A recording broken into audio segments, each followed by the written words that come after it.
Hoje eu vou botar pra quebrar aqui nessa baiuca. Piloto de fuga, piloto de fuga. Anda com a sua moto, com seu fuzil na garupa. Piloto de fuga, piloto de fuga. Anda com a sua moto, com seu fuzil na garupa. Foi assim, ó. Qual foi, Pitoco? Foi o Pitoco que me falou que esse é poder paralelo. Ele tava com o fuzil portando a 660. Olha, Biano, o moleque é sinistro. Ao mesmo tempo, o moleque é maluco. Do Parque, União, Pachatuba é 2 minutos. Ele tava preparado, tipo piloto de fuga. Com a 660, com meiota na garupa. Aqui na Chatuba tem um montão, não tem ou não tem, Biano? Vai, piloto de fuga, piloto de fuga. Anda com a sua moto, com seu fuzil na garupa. Piloto de fuga, vai, piloto de fuga. Anda com essa moto atravessado, o fuzil na garupa. É assim, tem disposição, hein? Tem disposição. Tá é pilotando e atirando contramão. O Pitoco é sinistro, hein? O Pitoco é sinistro, hein? Ele é disposição.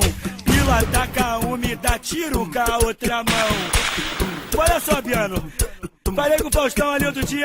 Ele falou, Ticão, isso aqui é o chato bom. Esse é o poder paralelo. Eu só pego o meu G3, subo na 660. Meu cordão tá no pescoço. Tá ligado? A vida é dura. Eu não aconteça com o meu G3, com a pistola na cintura. Meu cordão é boladão.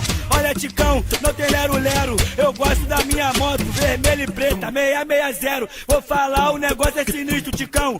Eu sou maluco.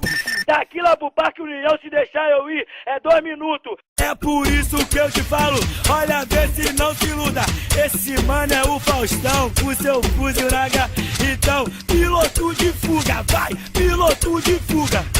Esse é o Faustão, com seu fuzil na garra. Caralho, essa é foda, Biano. E eu falo do Faustão, ele pilota com uma e dá tiro com a outra mão. Sabe de quem eu falo, Biano? É do Faustão, na 660 pilotando, dá tiro contra a mão. Piloto de fuga, é ou não é? Piloto de fuga. Pra andar de moto, com seu fuzil na garupa, é por isso que eu falo, hein?